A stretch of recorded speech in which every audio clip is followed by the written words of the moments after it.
Bonjour, dans cette vidéo, je vais démontrer comment on peut créer dans Power BI un- la progression de l'âge des comptes dans le temps.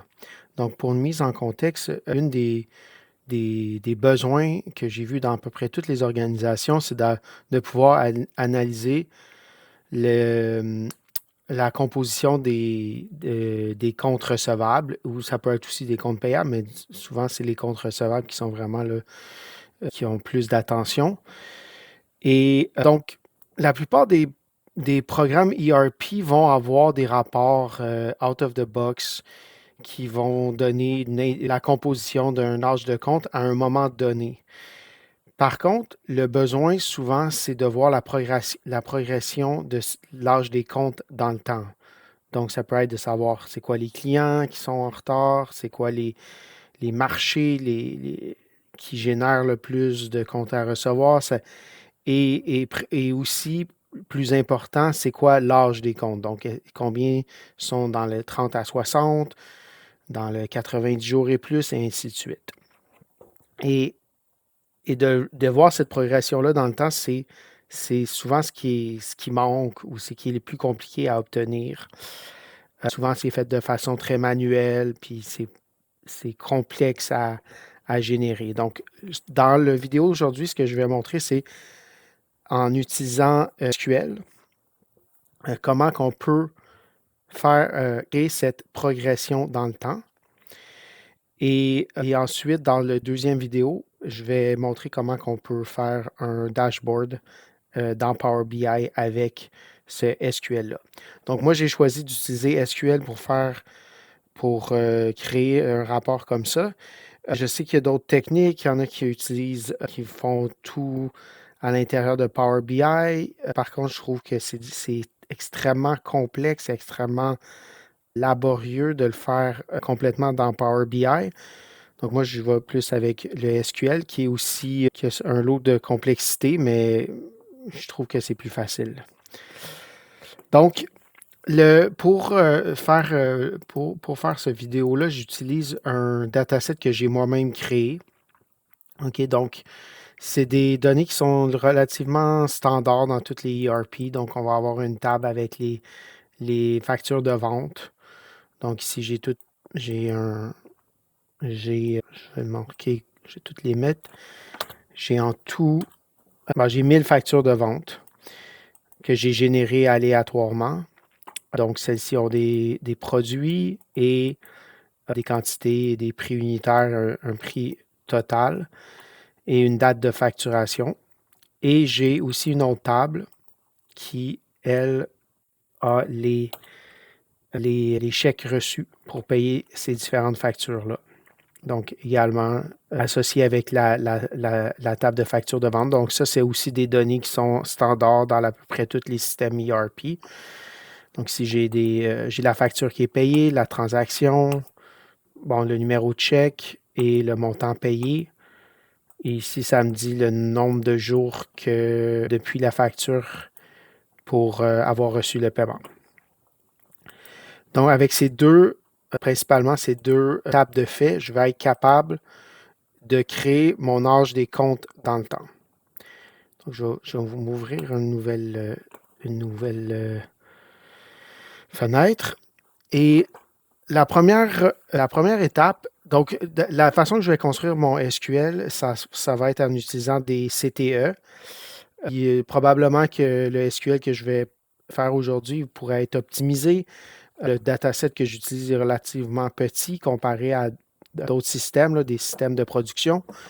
Mais techniquement, ça devrait fonctionner pour des tables quand même assez grosses, mais c'est sûr que dans un contexte plus réaliste, il y aurait peut-être des questions d'optimisation à faire. Donc je commence. Donc, pour faire un CTE, je ne vais pas aller dans le détail de tout le SQL ici parce que c'est des SQL quand même assez avancés, là. Donc, si vous n'avez aucune notion de SQL, probablement que cette vidéo-là ne vous sera pas super utile. Donc, je commence avec ma première CTE. Ma première étape, ça va être de lister toutes les dates possibles qui existent dans ma table de facturation. Donc, je veux avoir de la première facture jusqu'à la dernière, avoir toutes les dates. Je dois avoir cette liste-là pour commencer. Donc, ici, pour cette étape-là, je vais simplement mettre directement le copier. Là, je l'écrirai. Pour les autres, je vais essayer de les écrire au fil, mais pas pour celui-là. Donc, ça, c'est un script que j'ai pris directement sur Internet. Tout ce que j'ai fait, c'est que j'ai remplacé ici. J'ai été chercher ma première date de facturation avec ma dernière date de facturation parce que je veux que ce script-là soit dynamique. Là. Je ne veux pas aller avoir à changer, disons, à toutes les années les valeurs ici ou de me fier à des variables ou peu importe. Là. Donc, ici, c'est 100% dynamique. Ça va simplement dans la table de facturation chercher le minimum et le maximum des dates. Et à partir de cette première CTE-là, je vais grouper toutes ces dates-là par période parce que le résultat final de mon rapport, ça va être par période, ça ne sera pas par date. C'est possible de le faire par période aussi, mais là, ça l'aurait. Là, actuellement, à ce moment-là, on aurait vraiment eu des problèmes de performance parce que ça aurait créé une requête extrêmement massive.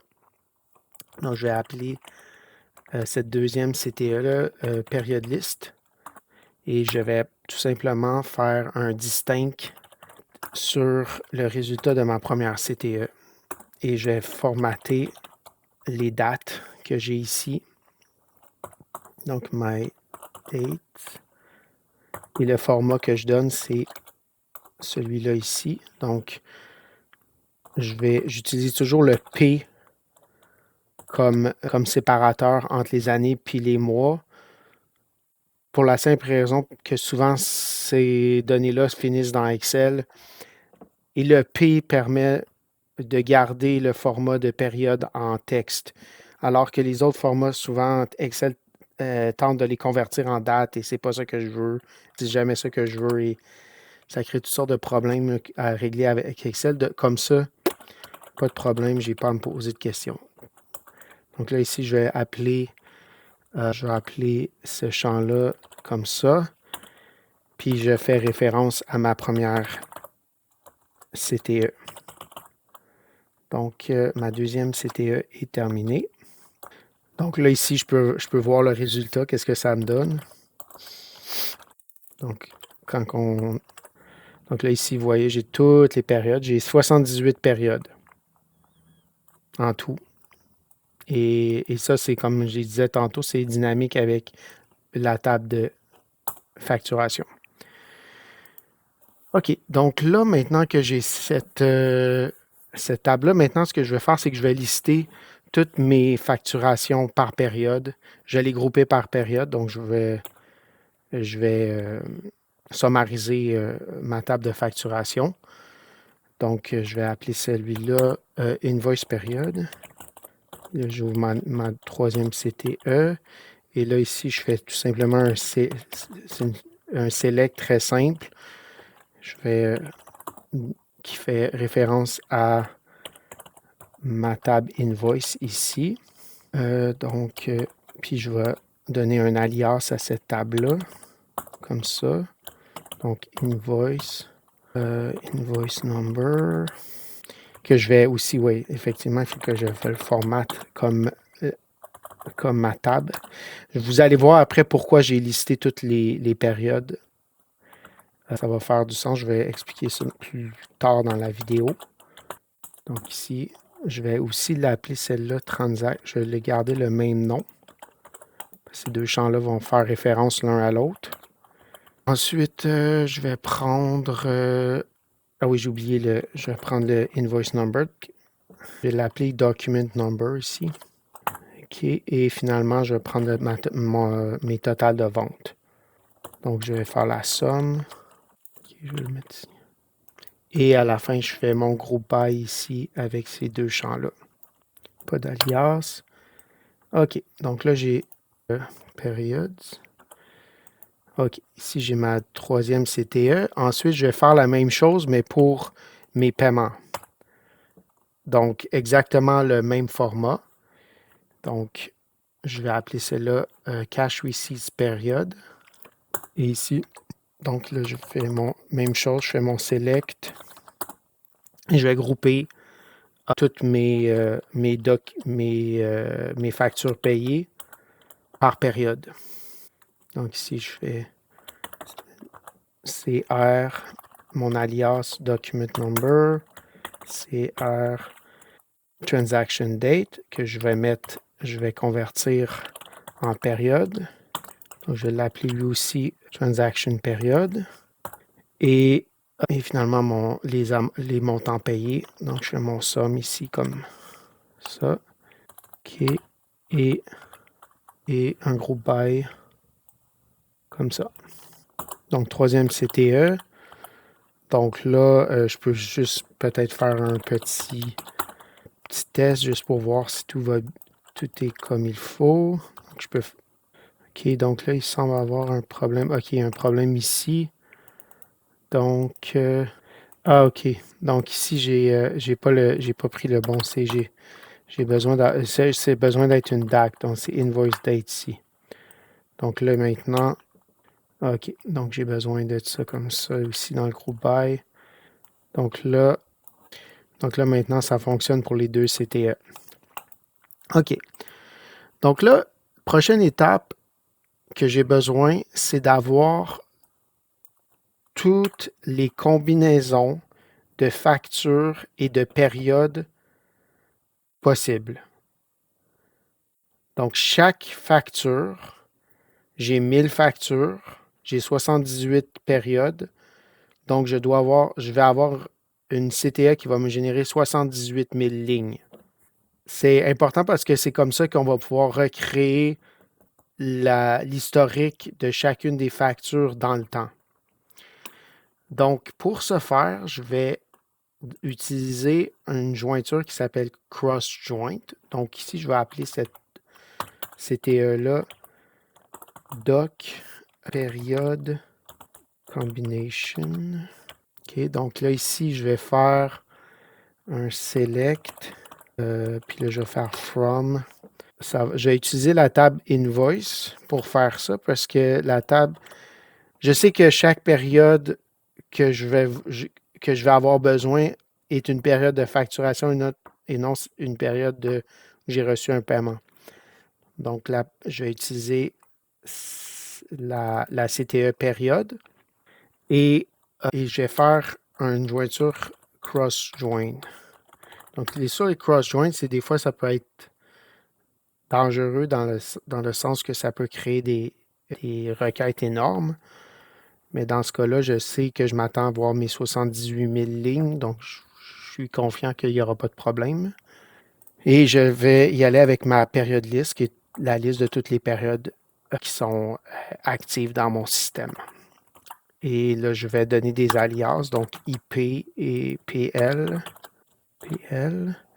Et là, ici, je vais créer, donc je vais faire IP et je vais faire les documents parce que c'est chacun des documents, je vais avoir les 78 périodes.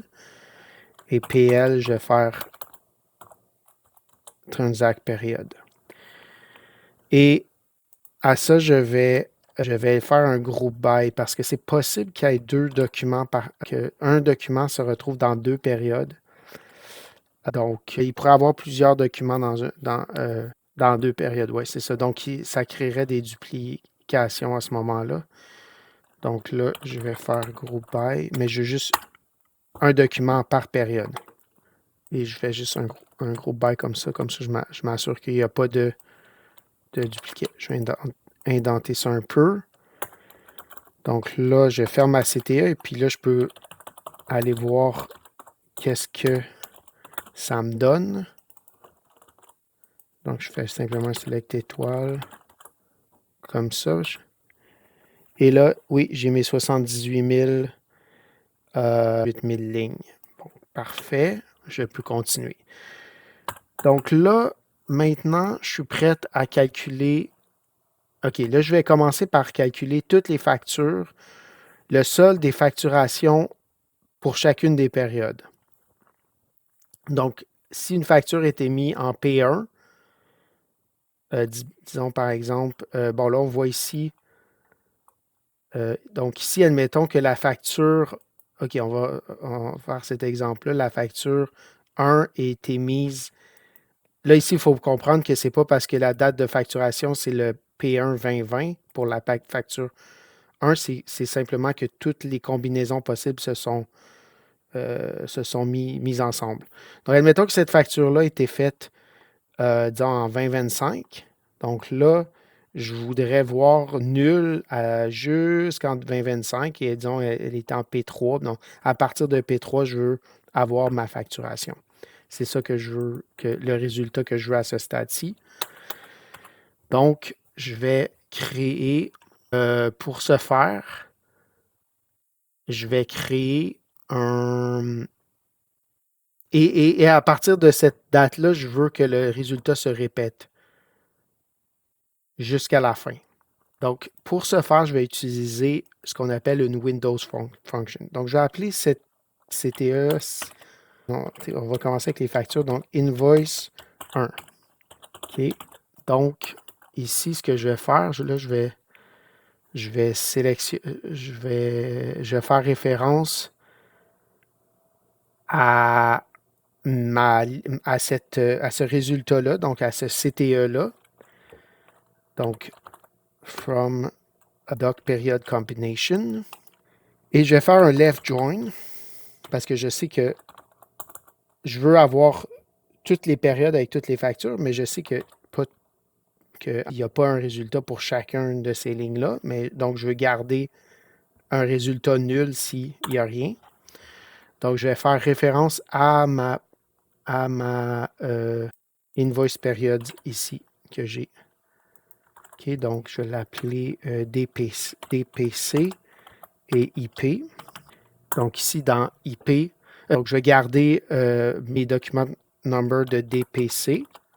Donc document number et aussi et le transaction period aussi.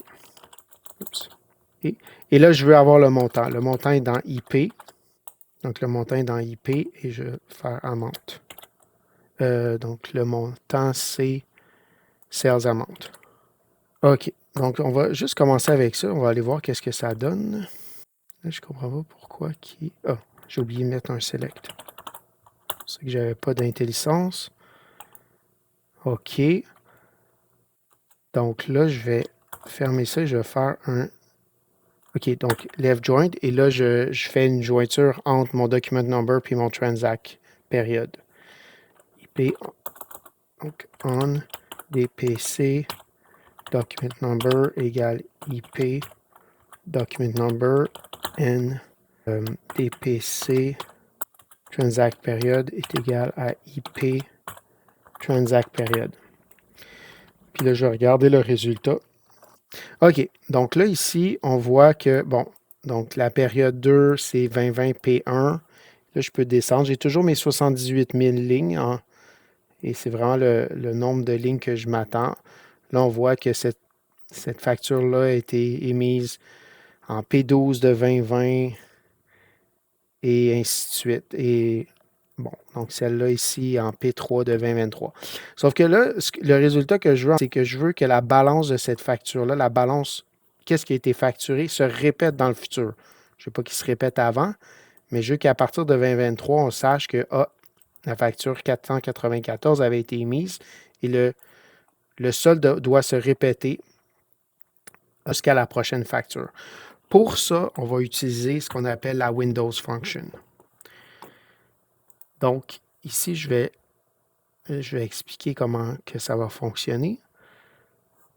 Donc, on va utiliser, c'est une forme d'agrégation, la Windows Function. Donc, on fait une somme, sales amount, over, et là, c'est là qu'on commence. Et là, on veut faire, la première partie, ça va être le partition by. Donc, on veut compartimenter les résultats avec quoi? Ici, on veut que les résultats soient compartimentés par document. Donc, je vais mettre partition by. Et là, je mets mon document number. ici. OK. Ensuite, order. Et donc là, qu'est-ce que je veux que ça soit fait? Qu'est-ce que je veux le filtrer par transaction période. Donc là, je mets mon transact période ici. Et là, finalement, je veux la prochaine statement, ça va être de la Windows function, va faire en sorte qu'il va il va répéter cette somme-là jusqu'à la prochaine facture. Et va laisser nul tout ce qui est avant. Donc, ici, oups, non, excusez, j'ai mis des virgules, mais il n'y a pas de virgule dans un Windows Function. Donc là, je vais ça comme ça, puis là, je vais le mettre as cumulative sum. OK, donc là, je vais refaire mon invoice, et là, on va voir comment que ça va fonctionner. Donc là, ça fonctionne ici. Donc là, on voyait que ça commençait en P1, ces factures-là. Et là, ensuite, bon, par exemple, ici, je vais prendre la facture 156. Donc, à partir de P1, il n'y a rien. Oups, la date de facturation P12. Là, j'ai mon 83 000. Et là, il se répète jusqu'à la prochaine facture, la 157. La 157 est en P1 de 2021, et ainsi de suite. Donc là, ça, c'est vraiment le comportement que je veux avoir pour mes factures. Donc là, ce que je vais faire, c'est que je vais répéter la même logique, mais pour mes paiements. Donc ici, je vais garder ici un peu comme ça, mais donc là, j'ai appelé ça, je l'ai appelé Cash Receipt 1. OK. Donc, ça me prend une virgule. Et là, ici, ici, je remplace Invoice Période par Cash Receipt Période. OK. Ici, je vais changer les alias pour être consistant. CRP. Donc, je crois que j'ai les mêmes noms de colonnes. Oui. Donc, ici, j'ai juste à changer ça ici comme ça. Par contre, non, c'est pas Sales Amount. Ici, c'est Amount Paid. Et là, on va voir si on a le bon résultat. Donc, un peu le même principe, c'est les montants payés, mais là, en ce moment, ce n'est pas les factures, mais c'est les montants payés. Donc là, la prochaine étape, et qui va être la dernière étape, en fait, ça va être de faire un moins l'autre, finalement. Parce que là, en faisant un moins l'autre, je sais exactement que peu importe la période, peu importe la facture, elle a été payée ou elle n'a pas été payée. Et je vais avoir le même résultat qui va se répéter pour chacune des périodes. Donc, c'est comme ça que je vais avoir... Je suis en train de... Dans le fond, je suis en train de retourner dans le passé et de recréer le passé. Donc, ici, on va combiner ces deux tables-là. Donc, je vais faire from invoice 1, que je vais donner une alliance comme ça. Et là, j'utilise un inner join parce que j'ai mis 78 000 lignes. Donc, c'est 70. Il ne devrait pas avoir de. Il n'y a pas de. C'est 78 000 lignes qui devraient être égales l'une à l'autre, avec des montants différents, naturellement. Donc, inner join, c'est R1. Donc, je vais donner. Je le mets comme ça. Invoice. Et là, je fais document number. Puis, transact période. OK. Donc, c'est R. Donc, ici, je vais mettre mes documents, mes périodes de facturation. Et je vais faire invoice sales amount moins. Non, c'est cumulative amount. Donc, invoice cumulative amount moins CR cumulative amount. Puis là, je vais lui donner comme titre as balance. Donc là, on va voir qu'est-ce que ça donne. Donc là, on voit que... OK, donc là, on voit ici qu'il y a il semble avoir un problème. Donc, je vais juste mettre les deux montants, voir qu'est-ce qui se passe. Parce que je ne veux pas avoir de nul. Donc, ici. OK. Donc là, on voit que ici, on veut avoir une balance. Là. Et là, on n'en a pas parce que c'est un nul. Donc là, ce qu'on va faire, c'est qu'on va utiliser la fonction coalesce. C'est une fonction dans SQL Server qui c'est coalesce avec un E. OK, qui transforme un nul en une valeur X. Donc moi, dans mon cas, je veux que ça soit 0. Et là, je vais le mettre sur les deux côtés. OK. Donc là, si on réessaye ça comme ça, là, ça fonctionne. Donc ici, on voit attendez. Là, pour que ça soit plus clair, je vais mettre là, j'ai mis le transaction amount, le sales amount, mais je vais mettre le cumulative amount, cumulative sum. Puis là, je vais juste l'indiquer comme. Et ici, je vais aussi mettre le cash cumulative.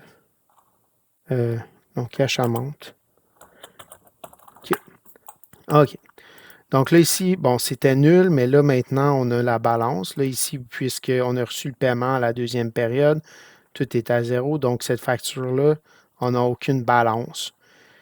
Même chose ici, on a reçu le paiement à partir de P2, on n'a plus de balance. Là, là ici, on voit la facture a été émise en P7, donc balance en P7, balance en B8, balance en B9, on reçoit le paiement en P10, balance à 0. J'ai mis 78 000 lignes et là, je vois vraiment que le comportement, donc que ça fonctionne comme je le souhaite. Et finalement, la dernière étape que je vais vouloir faire, c'est de filtrer ici sur seulement les balances de paiement parce que c'est simplement ça qui m'intéresse pour mon rapport. Donc, je vais rajouter un where ici où est-ce que ce calcul-là est différent de 0. Et je vais également enlever ces valeurs-là qui ne seront pas nécessaires. Donc là, je vais voir le résultat ici.